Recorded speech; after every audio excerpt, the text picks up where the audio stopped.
Dementia comes from the Latin word demens. It literally means to be out of your mind. The very word creates a stigma. And indeed, from the very first of a diagnosis of any dementia disorder, it can be frightening, not only for the patient, but for the circle of family and friends. Life expectancy is often lowered to only 6 to 10 years. In that time, will they forget who their loved ones even are? What quality of life is possible? The debate even rages about assisted suicide. With our aging population, the cases of those living with dementia doubles every 20 years, so that in Canada by 2030, almost 1 million people will be living with it. This episode of the Mental Health Podcast is a very special one I might even say a very emotional one. My guest isn't a doctor or a researcher, but rather someone who is actually living with dementia. What's it like? What are the frustrations? Is there even a possibility of hope? You are going to hear it in her own words. You will hear the entire interview unedited. I've even left in a phone call that interrupted us because every single moment of what you're about to hear gives us an incredible and unique look inside this cognitive decline. Dementia from the inside. Bea's story right now on the Mental Health Podcast.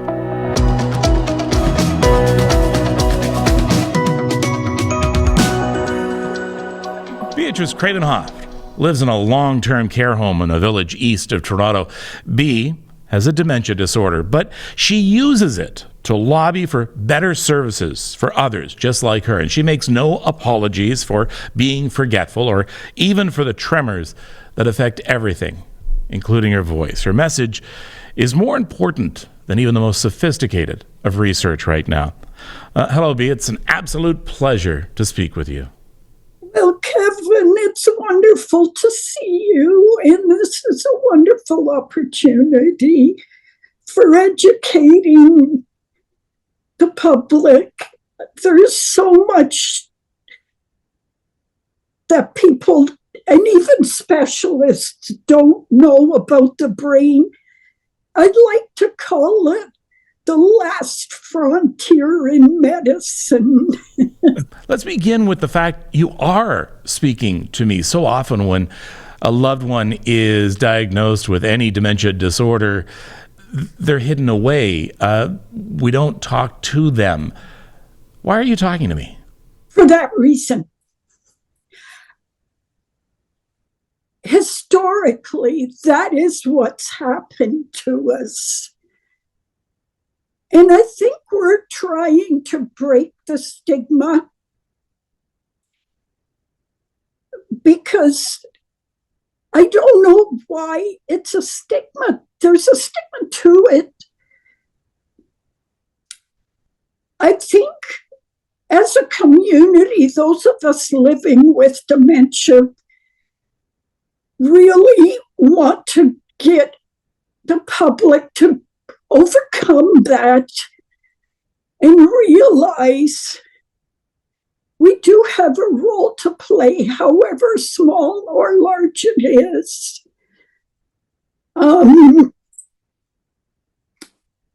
We used to very much, the more the memory problem, the more we would kind of shove them in a corner.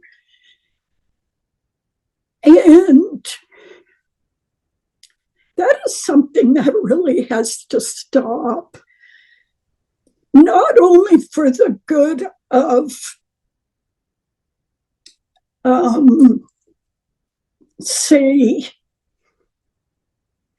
the research part of it, but also for us living with dementia. We feel better if we are useful, if we even feel useful.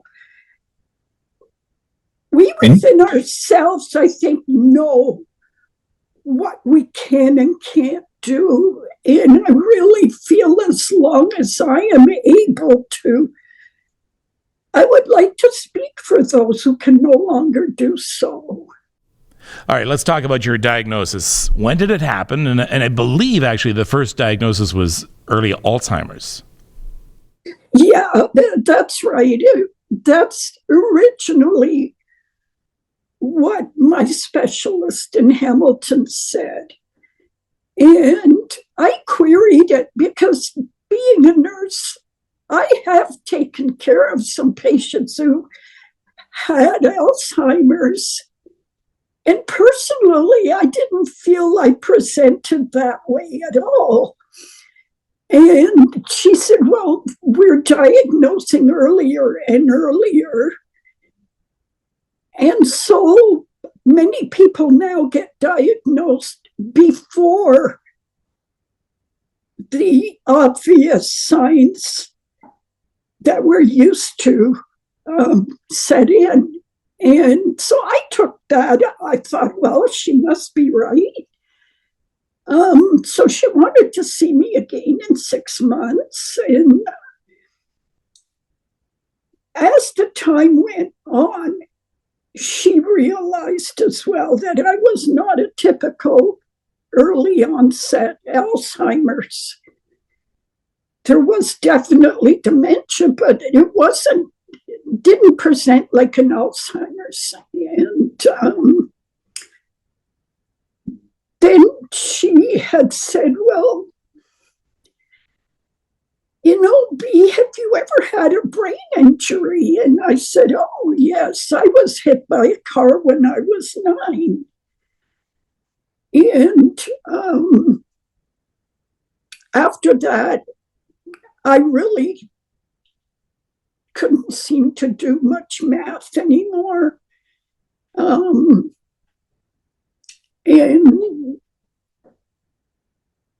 she said, oh my goodness, why didn't you tell me this before? And I said, well, you didn't ask. And it didn't even, those of us living with dementia really become very, I can't remember the word, but oh gosh, see, this is what living with my dementia can do. It drives you crazy. No, don't get frustrated here. Take your time, save space. Then finally said, okay, then I know what it is you have. This stems from when you were hit by a car. Wow. And it just really surprised me. And yet when I thought through of it later, I thought, well, yes, that can make sense. There are many people who have had brain injuries and they don't show until later on. And so she decided that I had frontotemporal dementia. So what was it like sitting there across from the doctor hearing that diagnosis? Oh, that wasn't the half of it. She had a bunch of students in another room that she called in to watch my reaction. Oh, my. When I heard the news. Yeah.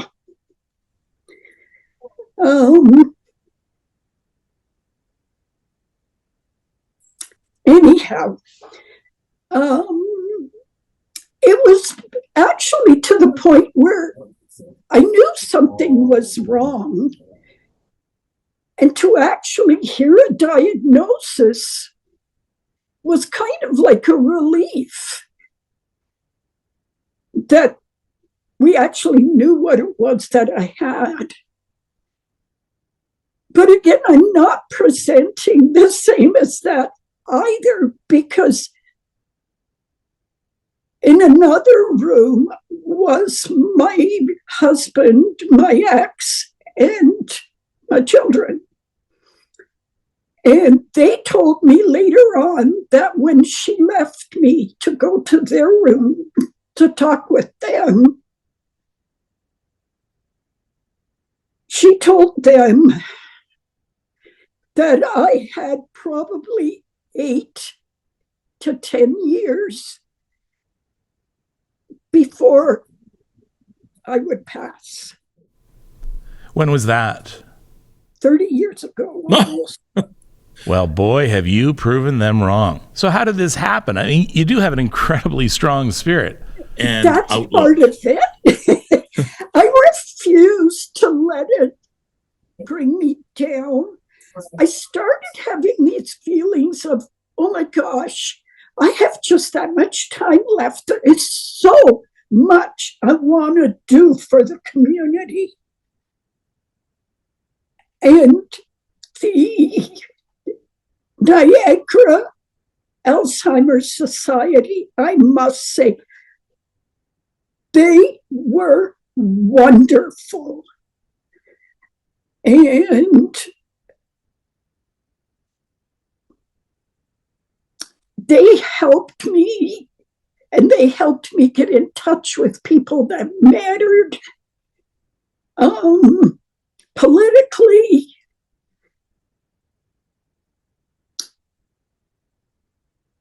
And just helped me feel totally loved and supported.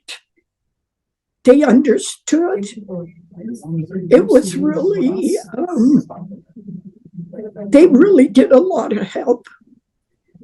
I really, really think everyone who has been having thoughts in their head about, well, Crumb, this is a little more than just a bad memory. What's going on? Ask them to their doctor to send them to either Alzheimer's Society or a memory clinic close to them, because that's how you get the ball started. Now, I want to get into that in a little bit. For those who have been... Oh, there's your phone. Go ahead. No worries. I'm so sorry. No, don't worry about it. Answer it. Hello? Hi. All right, so this is Bea's sister-in-law calling her. She's one of the caregivers, and I think she's calling about groceries. Oh, okay, that's no problem. No problem, Janice. Listen, you won't believe this, but I am on a podcast right now.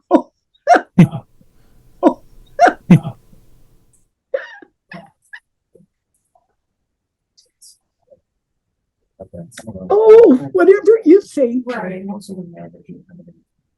Okay. Bye-bye. Oh my gosh, this is Alzheimer's life, or I mean dementia life, people.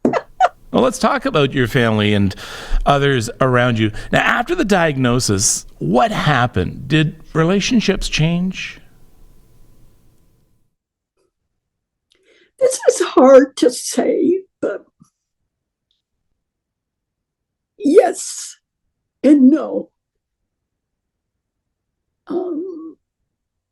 For my children, it was the same. They were all adults already, and but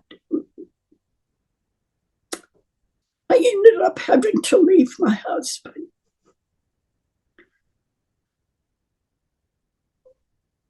Let's just leave it at that. All right, let's just leave it at that. No problem. It's not easy to do with for a long time. Situation. It is something that relationships do change. But you know, very slowly your world gets smaller.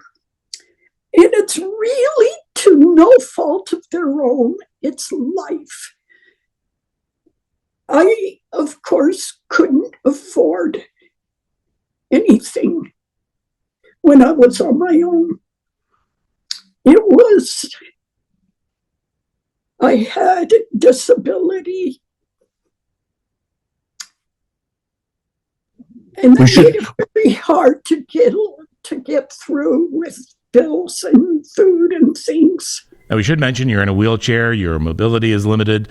You also can get very, very tired. So if you want to stop at any point, just let me know. I would so much like to speak faster so you could get things out better, but my brain has slowed down. I have dementia. I have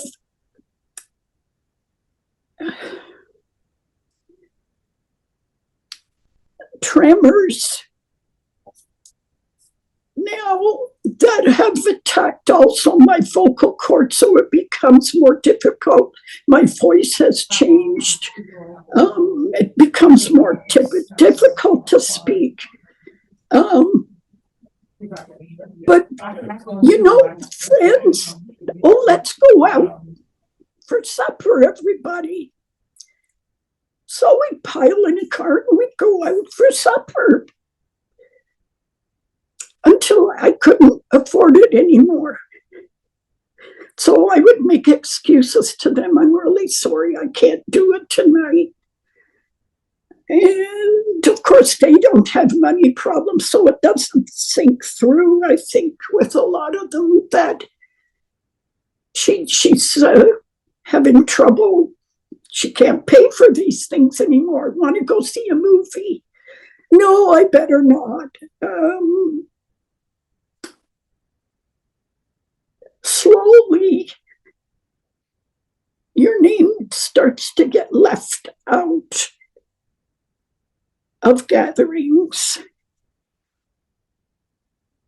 I have never felt bitter about that.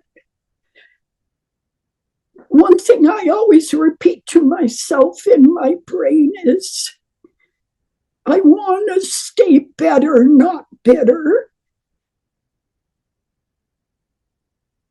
On bad days, it's difficult to not have negative thoughts start pummeling in your brain, but for the most part, I've been able to knock them out by doing things for the community. Nothing makes me happier than to be able to do things that help others. Education, to me, is the biggest thing. I think the word dementia, I hated that word when I was first diagnosed, because it was so close to the word demented. And a lot of people to this day, I think, do equate the two.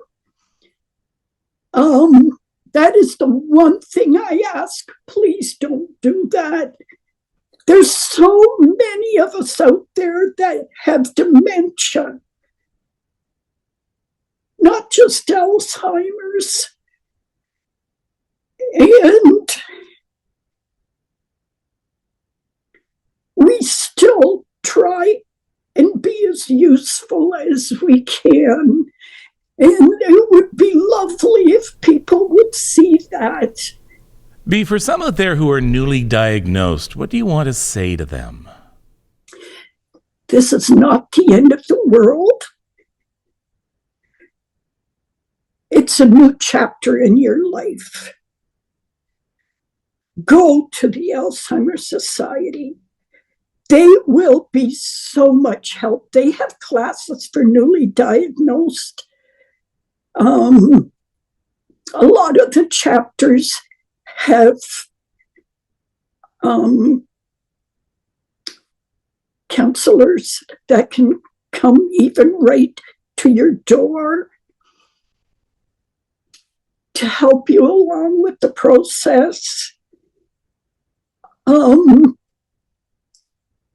And just remember, the Alzheimer's Society is there not just for the caregivers.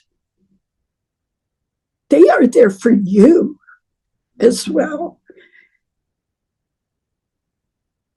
But always keep in mind, this is going to affect the caregivers as much as it does you. And what do you want to say to them, the caregivers? Remember, when we get to the stage where it's extremely difficult for you, that is not us. That is the disease. We would never be difficult if we did not have dementia.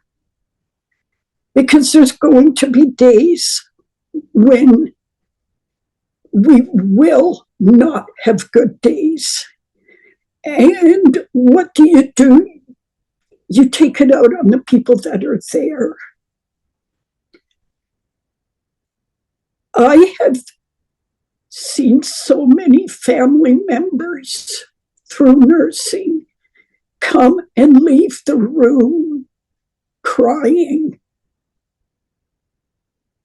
We were never allowed to get emotionally involved and stuff, but I was one of those that danced to my own tune.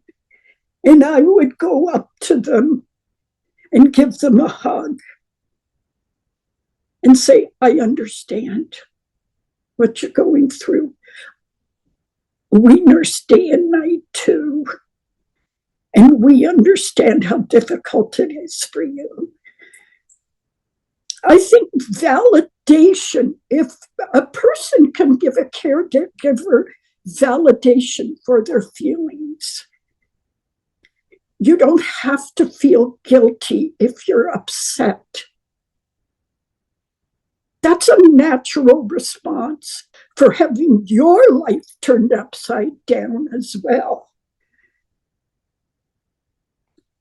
Perhaps having been a nurse for as many years as I was helps look at the other side of the caregiving side of it. But caregivers, rest assured, you're not the only ones. You go to the Alzheimer's Society if the person you're caring for just doesn't want to. Go yourself, because there's many programs for you. I know in Welland, now I speak of Welland and for St. Catharines, unfortunately, because I just moved here a year and a half ago to Newcastle.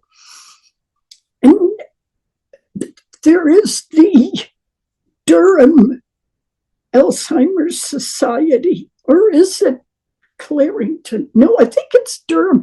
See, I can't get these names straight anymore, and it's so frustrating. I'm not really up as much on what they have to help, but I know in the Niagara region, they even had hairdressers that would come to a caregiver's home and give them haircuts for either a very big discount or for free, just to have them feel better. It's those little things that affect us, and our life will also affect you in a different, from the other side of the fence. Allow people to help you. Allow the help. Don't be afraid to ask friends, can you come over and maybe watch the patient, whoever? I need to go and have a few hours to myself. If that's what it takes for you to feel a little better, do so. Don't feel guilty. Don't. There's many out there like you. And if you get together with them like-minded, you'll get tips, just even validation.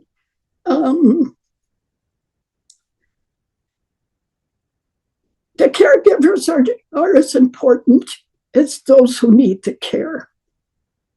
Yeah. So now let's talk about being out in public. So I sit down beside someone who is in cognitive decline. And that can be really uncomfortable. How do I act? Yeah. You know what? Normal.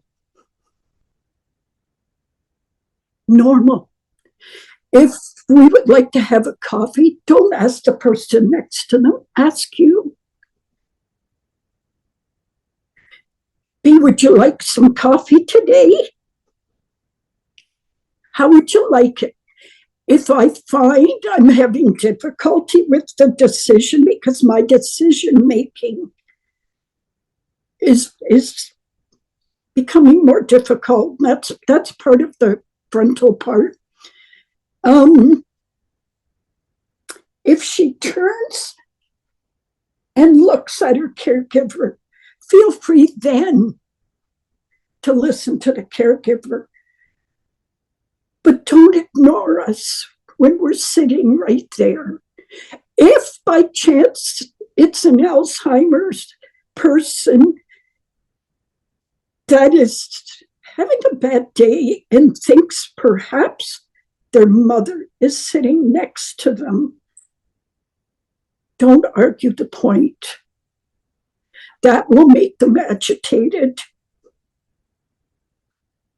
Now, again, I'm speaking very generally because there's over 100 different types of dementia and different reactions. But for Alzheimer's, I think if you would not argue the point, the worst thing for you to say would be look at her and say, your mother's not here. Your mother's been dead for ages. They, in their own reality, still feel their mother has to be here.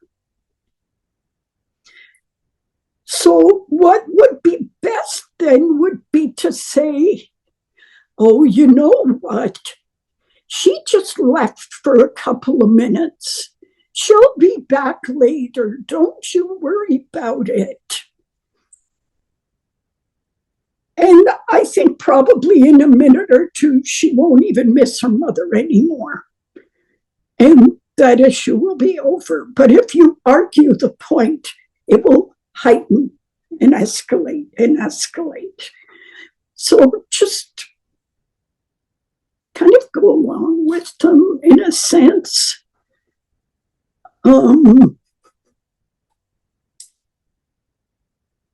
We all like to feel like we're normal. Act normal to us.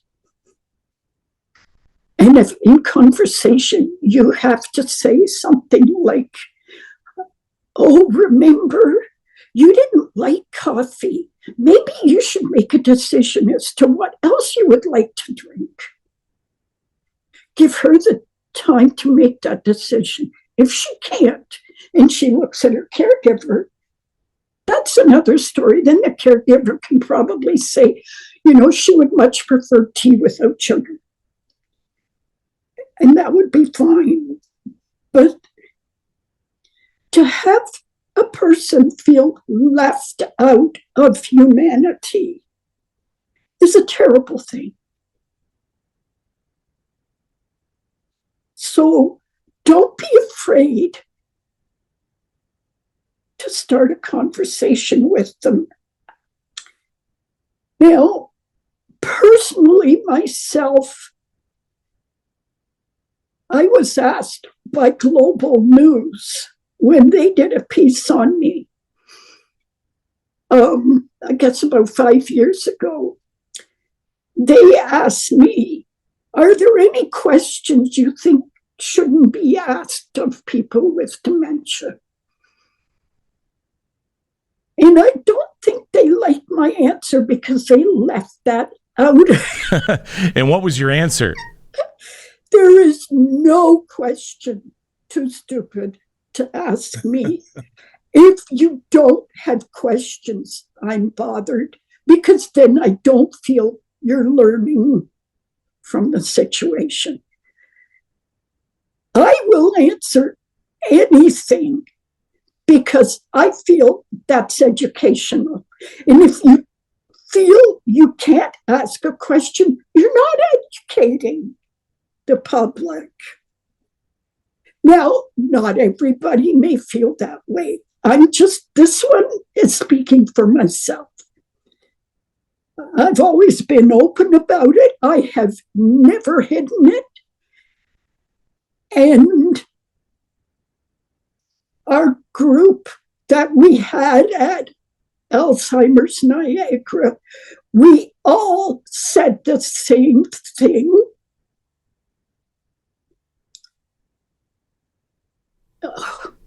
I've lost this. That's okay. Now, tell me what just happened. I get all of a sudden, and now this is bloody and gory, but it's just, this is how my brain works.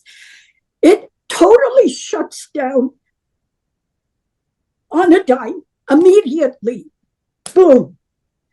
Literally, like a guillotine, chops it off. It's not like it slowly goes foggy. It chops it right off in the middle of a sentence, in the middle of a word. And I can't remember what I spoke about, what the question was, whatever. How does that make you feel? Oh, Kevin, I'm so frustrated so many times in the day that I have to tell myself, okay, Bea, let it rest.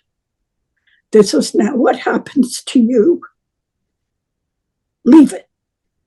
Just go on into something. And the weirdest thing, you know how people say, oh, I'll wake you up at 3 a.m. when I remember?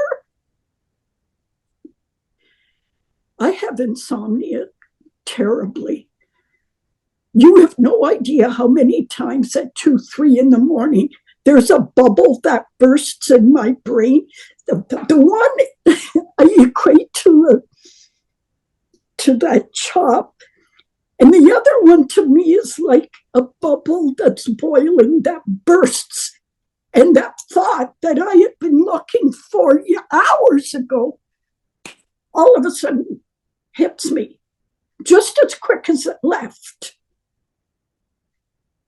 The brain is weird. Let me tell you, I wish we knew so much more about it.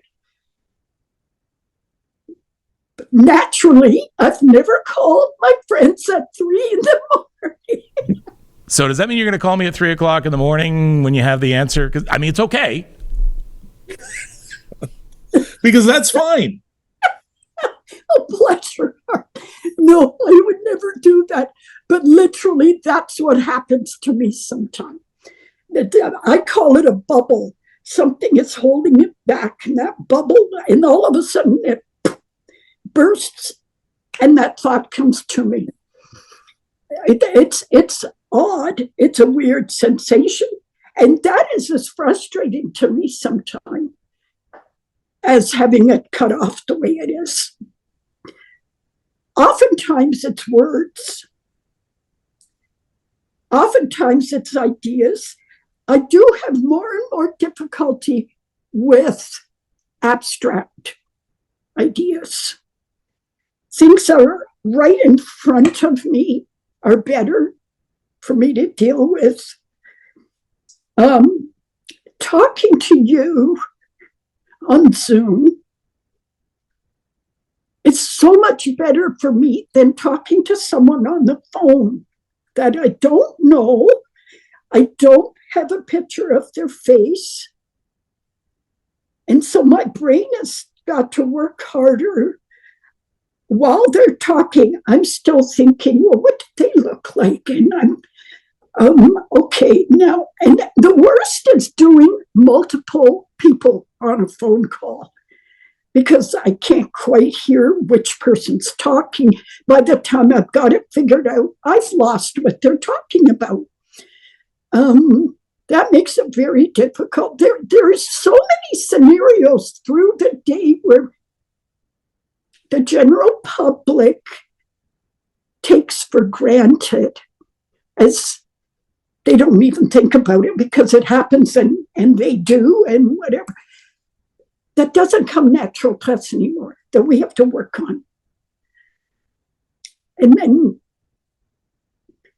with me personally, not only does it affect my brain, but physically, very, very much in sync with my brain. after yesterday's podium,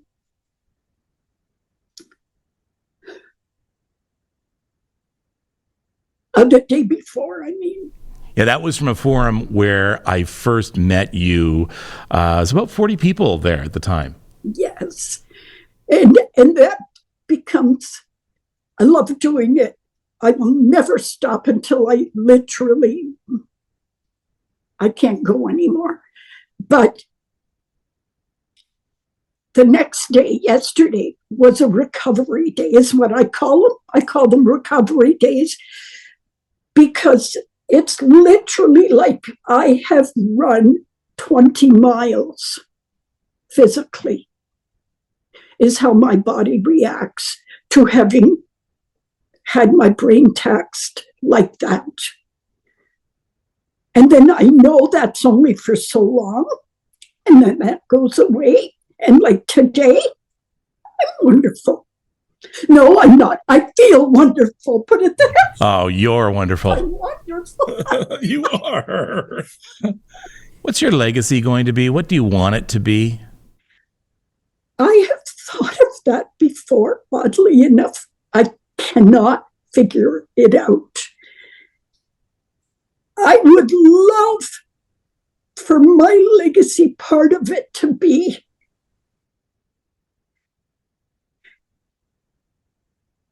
she never let it stop her going as much as she could.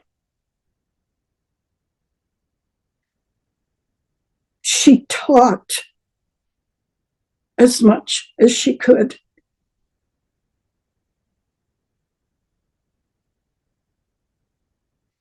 And then I have the maternal side, which says you are a mother of 4 children in 5 years' time. And you made it through that. You can make it through this.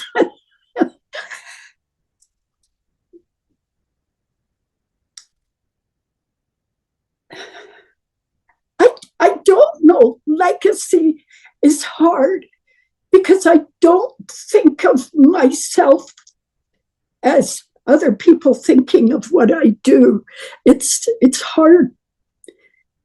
But before I'm done with life, I feel I have so much to do for the dementia community that I hope I can do before I cross that river. Yes. I will not stop until I'm stopped. Well, Bea, you've already taught me so much in this very short time. And I think maybe that's your legacy. You've drawn back the curtain on the stigma of dementia, and you've let us know that there is still a human being up there. Yes. Kevin, that was wonderful. Oh, I read it on a cushion somewhere. If I could get lots of people to say that and take that to heart. I am an open book. I'm willing for anybody to read my chapter. You know, that's how people learn. That's how people learn. Well, Don't ever be ashamed of having dementia. That's what it was. Oh my gosh. That's what I was going to tell you. And that. There's the bubble bursting. My bubble already just went. We have all decided in our groups when we got together with just people with dementia that we would never allow ourselves to be ashamed of our diagnosis. We would put it right out there in front. If we met people, that we would say, I am a person attempting to live well with dementia. I may be a little slow with answering, but just please have some patience, because I will answer anything that you ask. And believe me, we have all done it in grocery stores, in bookshops, everywhere that I go. They're going to see that I'm a little different in answering questions.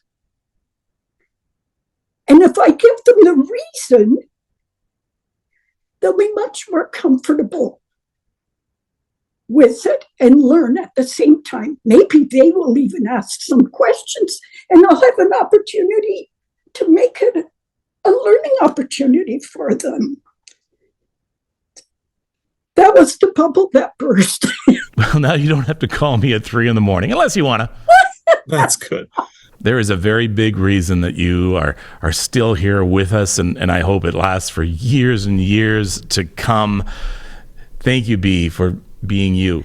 Well, thank you, Kevin, for the opportunity. I'm very grateful. Well, stay with me. Coming up next is our coping segment, which will center, of course, around dementia and memory loss. I'll also tell you about our next segment, which will actually be a debrief and follow-up to what you just heard.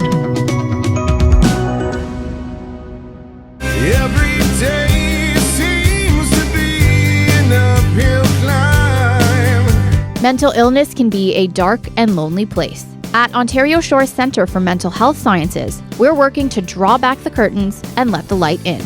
We have a highly trained team working with patients every day on their road to recovery. Our world-class researchers are making great strides in revolutionizing mental health care. Our innovations are changing how care is delivered. We know you want to be a member of this caring community. For ways you can demonstrate your support for those alone in the dark, go to ontarioshores.ca and click on Donate. Demonstrate your support for mental health. Join the Ontario Shores family and champion for a change.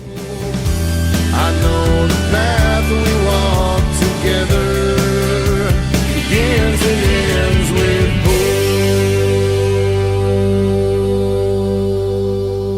hope. This message brought to you by the Ontario Shores Foundation for Mental Health. Welcome back. Bea's story reminds us that our brain and all it does is still a mystery. While there's no cure for cognitive decline, there are ways to delay its onset, even ways to mitigate its effects on our lives. For our coping segment, I was looking for some unknown tricks, like a breathing exercise or even a magic supplement, but all of the literature comes back with the same coping advice when it comes to cognitive decline: healthy living, eating right, exercise, good sleep. But perhaps the most important coping mechanism I can pass on to you, whether you've been diagnosed or not, is to keep your brain active by maintaining a healthy social lifestyle and a robust social lifestyle. Ironic that just the last episode, if you heard it, we spoke of the epidemic of loneliness. All the more reason for us to break that cycle. In that episode, I spoke to a life coach who had 6 steps you can take to tackle loneliness. The number 1 step: acknowledge it. Take ownership. Admit that you suffer from loneliness. Only then can you actually start to do something about it. I encourage you to listen to episode 3, Lonely in a Crowded World, if you haven't already. On our next episode of the Mental Health Podcast, we continue to examine dementia. I'm going to speak with one of the leading experts in the country on the topic. Is there a cure on the horizon? What works? What doesn't? What work is being done right now?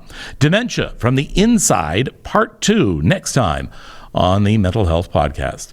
Until then, I'm Kevin Frankish from Ontario Shores Centre for Mental Health Sciences. Take care of yourself and take care of each other.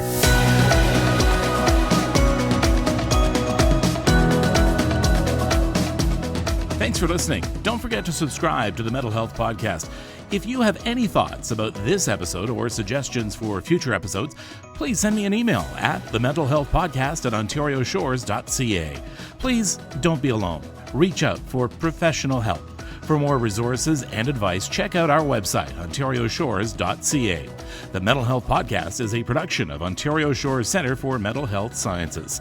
I'm Kevin Frankish. Take care of yourself and take care of each other.